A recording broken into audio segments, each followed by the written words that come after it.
Good morning, everyone. I hope you're having a good day so far. The sun is shining here, and I hope it's shining where you are at too. Today, I have a great card for you. This is a card that I sent out to my customers for their March orders, and some of them might not have received their cards yet. I put the last batch in the mail yesterday. So when they get the cards, I want them to know how to make this card, and I really like it because in some aspects the fold needs explaining, and that's what I'm going to show you how to do today. But the other parts of it are easier to put together. So I love how this card comes together. It's just so cute. I am a huge fan of tulips, and this just makes my heart just smile. And then this little windmill here, the blades on it will turn. So this card could be made as a birthday card, an Easter card, anything that has like a spring kind of feel to it. Thinking of you card, anything, a card this time of year. It's a special card, and you can see here that it kind of folds out in a unique way. It's called a center step card, and I think it really works well with this windmill, and it really gives it depth. Like there are tulip fields kind of coming behind. I'm going to show you some other samples using different papers within this same designer series paper pack, so you can get a real feel for how the cards will come together. So I'm going to show you how to make this card, and hopefully by the end of the tutorial you will be able to make one on your own, and I think you're going to love this. So I will have a project sheet, and it's partly done already. And I'm going to add a couple of diagrams for the cutting and the scoring, because I know that's probably the most difficult part on a centerfold card. And it's just nice to have some little diagrams to show you where to cut and to score. So that will go out on Saturday, and you need to be on my email list to get that. So look down below in the description of the video, and you will see a place to sign up for my email list. And when you sign up for my email list, you can get access to my past project sheets as well. So that's a little bonus. I have lots of them in that section now. So anyway, hopefully we'll look forward to Saturday and to get that project sheet.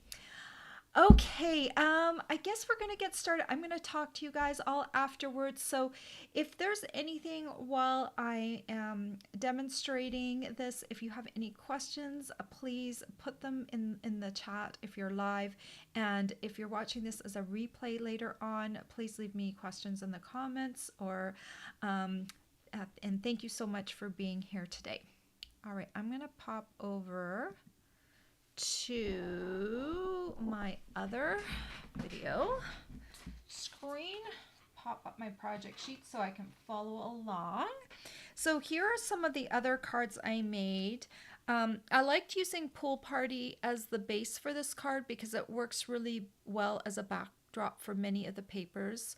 So this one's kind of with yellow and orange tulips, so I think that looks kind of pretty. And here is one, actually this is the first one I made because I took the Pool Party right out of the background of this paper. And these red and pink and white tulips just seem to really work well with that. So those are a few of the samples. A lot of the papers in that, it's called, it's across the room here. Let me grab this. This is called the Flowering Fields paper, and just keep in mind that this paper is only going to be available until June, and then it is retiring. So I would buy a couple packs of this paper if you love tulips as much as I do. I think tulips are really my favorite flower. It's a really hard flower to get most times of the year, and I just love the smell of them.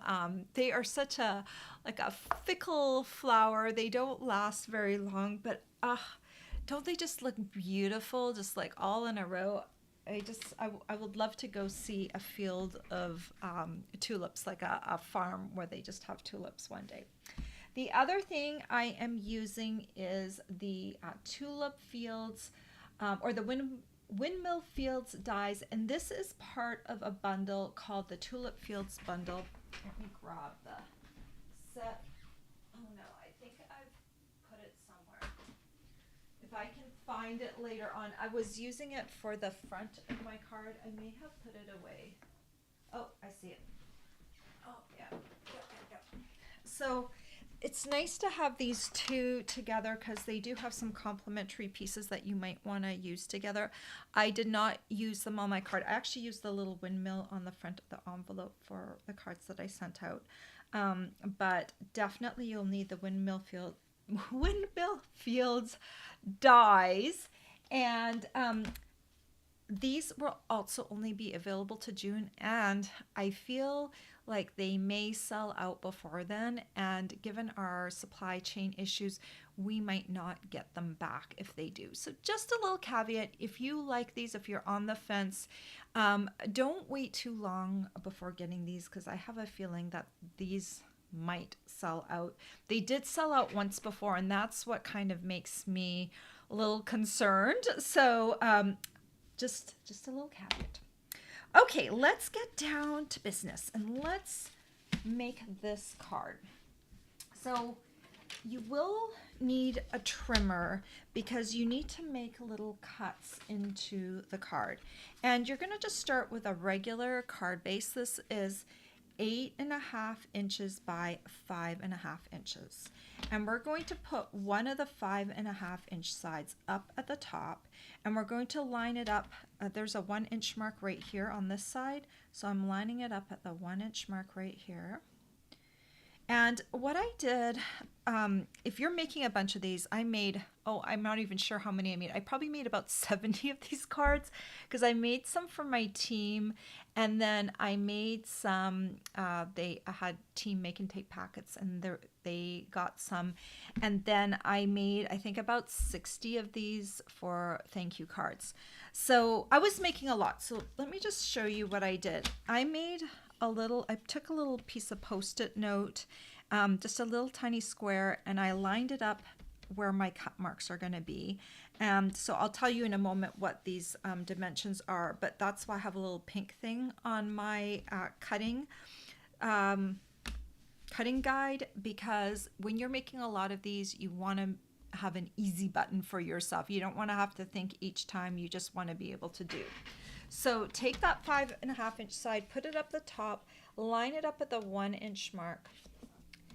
This is going to come down, but first of all, line your cutting blade up with the 1 inch mark on this ruler here.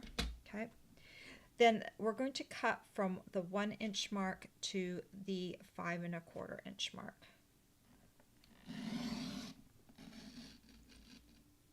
All right. Okay. So this is what it looks like. Then we're going to flip it from side to side. We want matching cut marks on either side of here. Line this up at the 1 inch mark again. And I'm keeping this guide up. You don't want to move this while you're positioning the blade. I'm going to put this at the 1 inch mark again. And then we're going to cut from 1 to 5.25. So I just want to show you this. So you want to have, these have to match up on this side. You can't have one cut mark down here and one up here. They have to match up like this on either side. I'm going to have a diagram for you on my project sheet just in case you're confused. Okay, so then I like to switch to my scoring board, especially when I was making so many of these. You can also score on your trimmer, but visually it's a little easier for me to show you on the scoring board. So when you're cutting, or when you're scoring, you want to have the cuts closest to this end. You don't want them over here. That's no. You want them over here so that the measurements will be correct for your scoring. So line that 8.5 inch side up at the top, and then I need to find where'd you go? Okay, my stylus tool. So we're going to score on the outsides, not the inside part. So I'm just going to score down to the cut mark.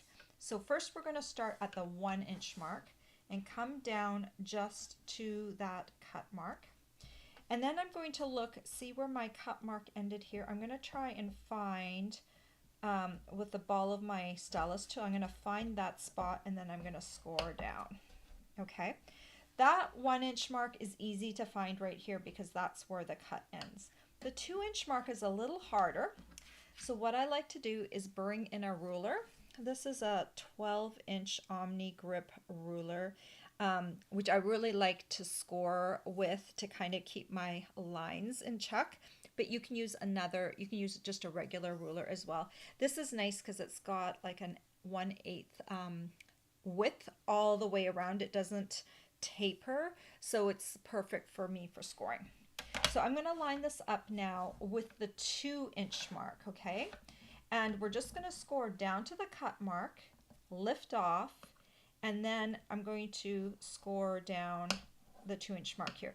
The ruler tells me that this is also at the 2 inch mark. So you see how that's nice and neat and perfect. Okay, then we're going to slide this over to the 5¼ inch mark, which is the end mark of the cut line. And we're going to come down just to the cut line and then right here. So this is the first part. We've got the 1 inch, 2 inch, and 5¼ inch, and they are all on the outside. We do need to do one on the inside. So that's when we're going to line this up at the 4¼ inch mark, and we're just going to score the inside. Okay, so that's what it looks like. And I'll have all those dimensions over on my project sheet for later.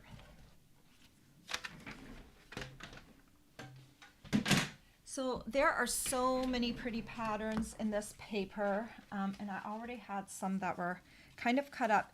You will need to pay a little bit of attention. If you want the tulip heads to go the right way, you need to pay a little bit of attention to making sure that you cut them so that they're going in the correct direction, because one of them, this bottom piece, is needing to be up, and then these ones, you know, they need to be facing up in the opposite direction. So I've got one piece. This is going to go on the bottom, and this is 5½ inches by 1 inch, and then these two pieces are 1 inch by 3¼ inches.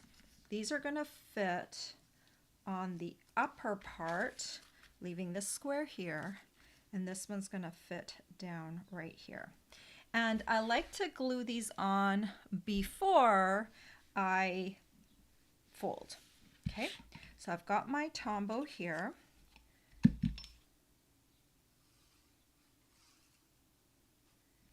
And we're just going to add this.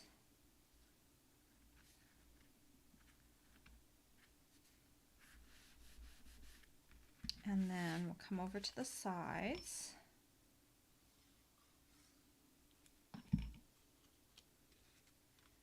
And if you want to, if you want to make this just shy of 3¼ it fits just a little bit better inside the these little score grooves. But you'll be okay even if you're right on 3¼ inches. It might be just a little crunchy when it folds. But since I was doing so many of these, I had a chance to kind of perfect the art of making this particular card design. That's the one thing that you learn if you ever have to make more than, I would say 10 is kind of the threshold where I really start learning how to perfect a card. So those are glued down now, and I want to add a greeting right here. And this has a really nice space to put a greeting. Now, what I would suggest if you're using a different greeting than me is that you build your windmill first, and then you figure out where you want to put the greeting. So why don't we build the windmill first? Once you know your card design and your layout, then you can do the stamping at this point. But let's cut the pieces for the windmill. I'm going to bring in accidentally shoved my die cutting machine way back there. Okay, so let's bring this in. So I've got my regular Stampin' Cut and Emboss machine here, and I've got my base plate 1, my thin die adapter 2, a cutting plate number 3. Got a piece of cardstock. We're going to start off by cutting the blade.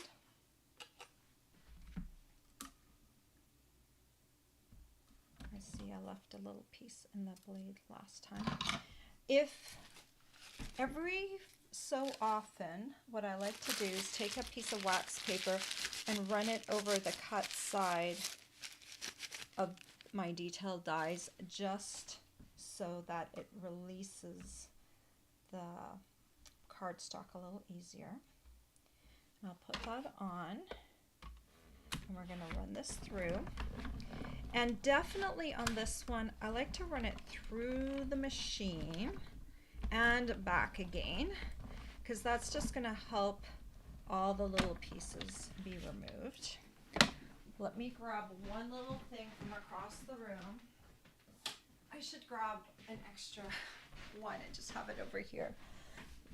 This is just an old hotel key that I keep, like a credit card type thing. So this comes off. This comes off too. And then what I do, these are really easy to take off. If you just run your finger over top, all these little pieces will just come off. There we go. So these little guys are not too hard to remove. Trust me, if I'm making 70 of a card, it's got to be something that I'm not going to go crazy with. So, all right, so that's number 1. I just use my card to sweep all of the little pieces into my garbage can. Okay, and then we're going to need to cut these 2 pieces. And I'm going to cut that one. By the way, this was out of crumb cake cardstock. And this one will also be out of crumb cake cardstock. And it's a rather tight piece, but it was almost perfect, so I decided to use it. Okay, so just make sure it's on there. You know what I'm going to do? Normally I wouldn't do this if it were a little wider. I'm just going to take a little piece of Post-it tape so it doesn't shift. Okay, now I know it's going to stay in place. All right, and this one also, I want to make sure it goes through and comes back again, because it's got a lot of little detail on it, so I don't want, I want it to cut all the way through. So let's release this up, and I'm just going to pop these pieces off. And you're going to see, you know, some of your, some machines are tighter than others, and some of them release things better. If you find that your dies are having trouble releasing little tiny pieces, then your machine is probably not tight enough. So what you'll want to do just is add a piece of cardstock the width of your plate. I would put it between plate number 1 and number 2, and just try 1 sheet of cardstock in between if you find that your details aren't cutting out nicely. And that's going to help just increase the pressure just a tiny bit, and it should make it a little bit better. So, but this one, I think the calibration is pretty good on this one, so I'm not going to add an extra sheet. So this is going to go in the garbage. A little thing, a little low-tech thing like this is so nice to have. Okay, and then we're going to take this piece. This is soft suede cardstock. This is kind of the bold piece. And this one, because it's just a straight cut, I don't need to roll it back. This one has no detail on it whatsoever. It should cut nicely all the way through just with one pass. Okay, those are all the pieces that you need for this card, but have a look at here. You can build a fence. There's a bicycle. This is the tree and the windmill that you can cut out from the set, and you have some clouds. So you have some additional pieces to play with if you want to build a bigger scene. Okay, let's put this away. All right, let's bring in the little pieces. So first of all, what I want to do is I want to glue my detail piece onto my solid piece.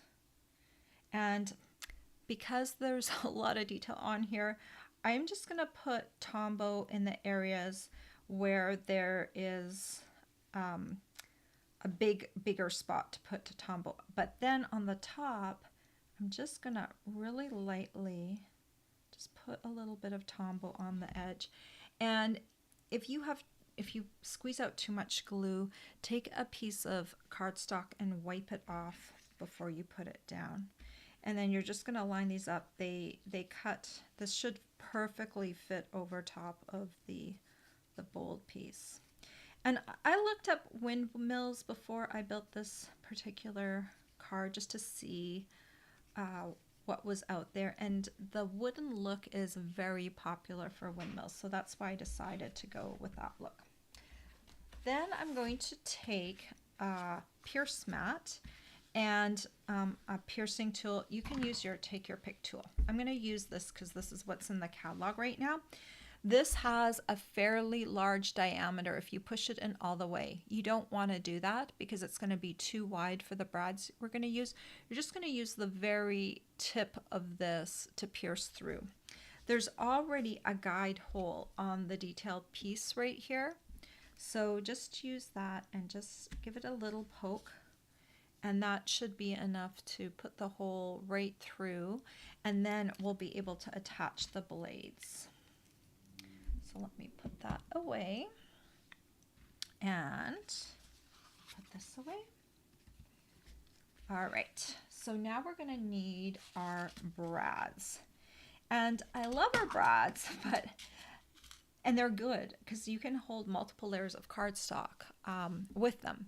But the one thing for this windmill is that the brad legs are a little long. So if you have a pair of pliers, like I do, I have some needle nose pliers here. If you cut about half the legs off, then they're not going to stick out on the edge here. So it's going to be a little bit better of a fit. So go into your toolbox and grab some pliers or something that will cut through it. And I'm using, these are the round and square brads, and I'm using the round brads. They are a little smaller than the square brads. And I actually, what I did was I separated out all my round brads, and these are the square brads. And they take up a lot more room. So they fill this other container. Oh, I see one little round brad that got away from me. Needs to be in there. So I separated them out. I had 2 containers, and I used a lot of square brads for another card that I made earlier in the year. But these little round guys, these are great for the windmill. So we're going to just pop that through. And then we'll pop that through here and open up the legs. You don't want this super tight. You want to have a little bit of wiggle room so that this is going to turn. If you make this really tight, your little blades will not turn. I'm going to just straighten these out. So I made a 3D windmill a couple weeks ago, and I doubled up the windmill blades for stability. On the card, I feel like since it's going to be flat, it doesn't need the stability, but if you are worried, you can glue 2 sets of windmill blades together to make them a little stronger, but I feel like they're okay when they're in a card format. Okay. So this is what I mean about lining up this for the greeting. Okay, so let's just set this aside. So my windmill is either going to be on the right side or the left side. Here is my score line. That score line right here is the top of the card. Okay, not right here. It's right here. So the windmill blades, when you're going to want to make sure you can fold this card and mail it. So it's okay if the windmill blades stick up here when they're in this position, but when they're in the X position, this is how I'm going to mail them. They have to be below this line. And it's okay if the windmill blades come over here because these are the sides and they're going to be behind. So you just kind of have to watch for the positioning of right here. So why this is important is because whatever greeting you put right here, it needs to kind of maybe fit in between the X. It gives you quite a bit of room. I am using the thank you from the Plentiful Plants stamp set. It comes in a straight line and I cut it so that it's stacked now. You can find a thank you in many different Stampin' Up stamp sets, so find one that suits you. The one I originally sent out for my thank yous has since retired and is no longer available. It was the In Symmetry stamp set, had a really pretty thank you. But this thank you looks very similar. So actually I can show you. So this was the In Symmetry thank you. It says thanks so much. So we can compare the two cards. That's great. We'll compare them in a second. Okay, I'm going to use my Coastal Cabana ink pad because it's a little bit darker than the Pool Party and you'll be able to see it better. And then I'm just going to ink this up. And I kind of use this score line right under the Designer Series paper to kind of position my thank you right there. Okay, so now we are ready to add the windmill. And I'm going to use dimensionals. Let's flip this over. So the first dimensional I'm going to use is I'm going to put one right up at the top, right over the legs of the brad. And that's going to kind of stabilize that brad so it doesn't swing around. It's just going to position it right there. I'm going to put two at the bottom to stabilize the bottom. And then I'm going to put one right in the center. So I need about 4 dimensionals. Okay, and then we're going to get rid of the backings.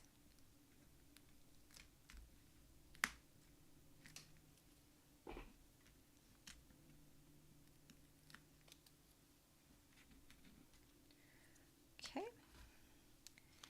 and then I kind of just pin my windmill in place with my thumb so I can see where it goes. I'm going to come down about halfway down on this bottom Designer Series paper, and then you can see where you want to position it. Do you want it a little closer to the thank you, a little further away? It depends on the size of the greeting you want to use. So I think this looks like a good spot for it. Okay, you know what I probably should have done first is I probably should have folded the card. So after you stamped this greeting, that's when I would have folded it. It's a little harder to fold it once you have the windmill in place, but I'm going to show you how to do it. So I gently just pull those down and pull this one down. Okay, just give it a little start so that they are down. And this one down like this, and this one down like that. Okay. So mountain, mountain, mountain. The bottom is mountain, mountain. And the only one that's valley is this back one right under this Designer Series paper. That's a valley. So then you can just kind of bring that together. And let me use my little bone folder here. And then you can smooth down these little pieces. For mailing purposes, you want to support your card a little bit because it's going to be like this, and this little piece is going to be hanging out here. So what I did was I just cut a piece of cardstock to 5.5 by 4.25, and I just laid it over top of here, and then I slipped this into the envelope. That way these corners here have some support, so when they go through the postal system, it's not going to damage your windmill blades, hopefully. Of course, there's never any guarantee, right? But most of the time, I think my cards will arrive safely. So just keep in mind just to support that area, because you do have this little blade that's kind of going to be hanging out over here on the side and not being supported. So there is the card. This is the older greeting from the In Symmetry stamp set. This is the greeting from Plentiful Plants, and I just cut down in between because there was enough room, and I can always position them back together on a block again. I'll show you.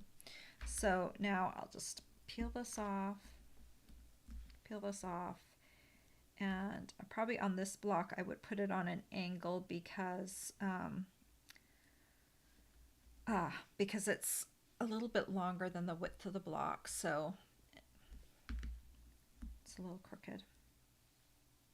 It's funny how when you look at something backwards, it there we go. It can look straight, but when you look at it from the front, you know that it's not. So there's the thank you put back together again. So you can use your thank you in the original position, but I always like it when I can cut my stamps apart and use them in a different way, so that you get the stacked thank you. So, you know, both of them work, and I went through all of my stamp sets to try and find the closest match, and the Plentiful Plants stamp set is carrying over into the annual catalog. So if you want all the components to make these cards, you will still have a chance to get them. So here are the other cards. Let's have a look. Let's put them up on the screen here so you can see how you can just make them in different ways, and they all look beautiful. I think probably this one is my favorite one just because it has all the different colors in it, right? It just makes me feel like I'm walking through a tulip field, and it looks so cute with the little windmill. Not a hard card. The hard part of this card really is just creating the center step part, but if you know how to do it, and I've broken it up in my instructions, hopefully, so it's very logical, you can actually make a lot of these and not go crazy because the paper does a lot of the work for you. You do have to build up the windmill, but it's such a charming detail. I know people are going to love it. If they get one of these cards, they're going to think that is just so cute. And I'll love how the little windmills, they move. All right. I'm coming back over to you to see if you have any questions. So all the supplies I talked about today, you can find them in the description of this video, and you can also find them over on my blog. On my blog, I have a photo supply list. If you use my host code for the month and spend $50, you will be getting package of the brushed brass butterflies. Not a used package, you'll get a full package. This is my partial package that I've been using and playing with because I love these little guys. So that's my host code gift for the month, and if you spend at least $15, you'll also get a free tutorial, and that goes whether you place a larger order or smaller order. You will get one of those free with purchase tutorials to choose from. Okay, what else do I need to tell you? Thank you so much if you're one of my subscribers. I really appreciate that. And if you leave me a comment or a thumbs up, that really helps me, and it helps my channel have visibility. And I really appreciate all of those thumbs up. Okay. Let's go to the front of the comments and see if you have any questions for me, and so I can say hello to you all. Good morning, Nancy. Happy Easter. Yes, I was going to mention happy Easter to all of you. And I know Passover starts tonight too. So I hope my Jewish friends have a happy Passover celebration. And Good Friday is today. And happy Easter coming up on Sunday to everyone that celebrates that. Um, oh, Good morning, Ellie. She has a lovely day in upstate New York. I think you're having the same day as me, Ellie. Good morning, Birgit from Germany. Thank you for joining me. Good morning, Nalita from Puerto Rico and Karen from New Jersey. And hello, Felicia. Felicia says the card is cute. I'm so glad you like it. Karen says she absolutely loved that card. You know what I love about it is that it doesn't have too many elements and it still looks pretty. That's, sometimes we need to have cards that aren't super, super complicated. The complicated part of the card is just the fold part. Good morning, Janine. Karen, your tulips are just starting to bloom. I need to come visit you, and you're in New Jersey, right? A little bit too far for me to drive, but I love tulips. They are just so pretty. I just would love to just like walk in a tulip field one day. That would make my heart really happy. Janine said, go to Holland, Michigan sometime for the Tulip Festival. It is beautiful. I will try and remember that because I do want to see tulips one day. Good morning, Karen. Karen says there are tulip farms here in New Jersey that you can pick from. Oh, that would be wonderful. Of course, if I was in New Jersey, I'd be going back to a hotel room, and it would be almost a waste to have the tulips in a hotel room. But I would just love to just walk. I don't need to actually have them in my house or anything. I would just love to see them. Right now we have daffodils in our garden and they're really pretty, but tulips make my heart sing. Okay. Birgit says that she loves the tulip paper.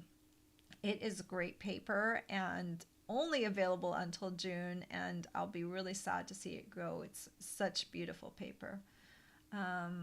Dee also likes the paper. Good morning, Dee. Hi, Kiki. Glad you're here.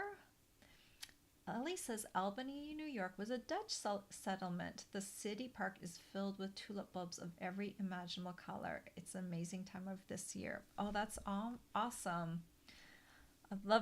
I need to get out and go see some tulips. I've just been so sequestered for so long. I just don't even know how to get out of my house anymore. I don't know if any of you are like that, but that's kind of where my brain is at. Nancy said, have you noticed how cut tulip flowers continue to grow when you place them in a vase of water? No, I did not realize that. I know they continue to open, but the greenery continues to grow. I did not know that. I measured mine once and they grew 3 inches. Oh my gosh, that's really interesting. Good morning, Sarah. Sarah loves the colors. Carol says beautiful. Karen says she likes the step fold. I like the step fold for this card design. I think it works even better than if you just put a strip down at the bottom of a card and put a windmill on top. I think the center step card gives it a lot of depth, which is what I love about it. Nalita says she liked the colorful tulip card better too. Yeah, this one's definitely my favorite, but the nice thing with that tulip paper is you can create a pretty card with almost all the designs of that paper. Let's see. Dee says, sweet card. The Stampin' Die set has so many possibilities. Thank you for your inspiration. Thank you, Dee. Dee said she made my windmill treat holder and it was big enough to put 3 archway windmill cookies in a cellophane bag in it. Oh, that's a cool idea, putting cookies in there. I remember those windmill cookies. They're really they're a good idea too, instead of putting a Ferrero Rocher truffle in there. Good morning, Sue, and happy Easter weekend to you too. And what else here? Good morning, Felicia. Thank you. She said the cards were beautiful, and happy Easter to you too. Birgit said, wonderful cards. I love the tulip fields best too. Well, thank you all for being here, and happy Easter, happy Passover, whatever you celebrate. And I hope you have a great weekend. I will be back next week on Tuesdays and Fridays. Tuesdays, I go live on Facebook at 10 a.m. Eastern. Fridays, I go live on YouTube at 10 a.m. Eastern. All my videos do end up on YouTube eventually, though. I will load them all up on there. So even if you're not on Facebook, you can find the video that I do on Tuesdays on Facebook just right after I upload it, and it goes out in the video so that you can find it.